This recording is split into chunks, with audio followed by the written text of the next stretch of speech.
আজকে ছিল ফ্রাইডে, আর ফ্রাইডে মানে একটু স্পেশাল কিছু। ফ্রাইডেতে আমি আর্লি মর্নিং ওঠার জন্য ট্রাই করি।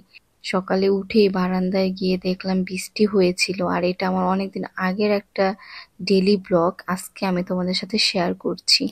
সকালে উঠেই ব্রেকফাস্টটা রেডি করলাম, চিটা রুটি আর গরুর মাংস দিয়ে ব্রেকফাস্টটা করলাম। আর বাহির থেকে আমার হাজবেন্ড সমোসা নিয়ে আসছিল, আলহামদুলিল্লাহ এটা দিয়ে ব্রেকফাস্টটা শেষ করলাম। দেন একটু রেস্ট নিয়ে দুপুরে রান্নার প্রস্তুতি নিচ্ছিলাম। ইলিশ মাছটা ভুনা করব, আর আমার হাতের ইলিশ মাছ ভুনাটা কিন্তু ভালোই হয়। আর মাঝখানে একটু ঠান্ডা ঠান্ডা আইসক্রিম খেলাম। দেন আমি শাওয়ারটা শেষ করে নামাজ পড়ে লাঞ্চটা রেডি করছিলাম, অ্যান্ড আমার হাজবেন্ডও চলে আসলো নামাজ শেষ করে মসজিদ থেকে। দুজনে একসাথে লাঞ্চ করলাম।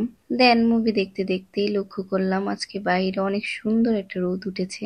এই রোদের ভিতরে আমার অনেক ইচ্ছে করছিল একটু চা করতে, তো আমি 1 কাপ চা করেছি। এই 1 কাপ চাটাই কিন্তু আমরা দুজনে শেয়ার করে খাবো।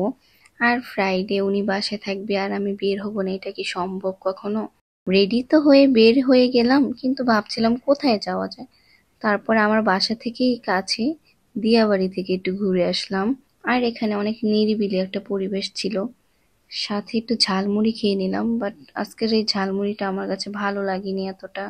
দেখো তো আমার একটি ফেক নেল খুলে নিচে পড়ে গেছে, আর পাইনি। দেন তারপর আমি টুটি ফুটি নেল নিয়ে চলে গেলাম বেস্ট বাইতে। আর বেস্ট বাইতে আমার কাছে শপিং করতে ভালোই লাগে, এখানে সংসারের সবকিছুই পাওয়া যায়। আর বেস্ট বাইতে ছিল এক একটা ফ্লোরে এক এক টাইপের আইটেম। আর বেস্ট বাইতে আসলেই আমি ট্রাই করি ওদের বাদামের মিল্কশেকটা, আমার কাছে এটা পার্সোনালি অনেক ভালো লাগে। ওদের 6 ফ্লোরে ছিল স্পোর্টস আইটেম, এখানে আমরা একটু ফান করতেছিলাম আর কি।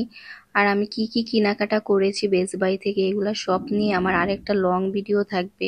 আর ঘোরাঘুরি শেষ করে আম্মুর বাসায় না গেলে আমার কি জানি একটা ইনকমপ্লিট লাগে, যে কারণে আম্মুর বাসায় চলে গেলাম। আর আম্মু রান্না করেছিল আজকে বিরিয়ানি। ডিনার শেষ করে বাসার দিকে গেলাম। আর আই হোপ আমার ভিডিওটা তোমাদের কাছে অনেক ভালো লেগেছে। আমার ভিডিওটা কমপ্লিট করার জন্য তোমাদেরকে অনেক অনেক থ্যাঙ্কস।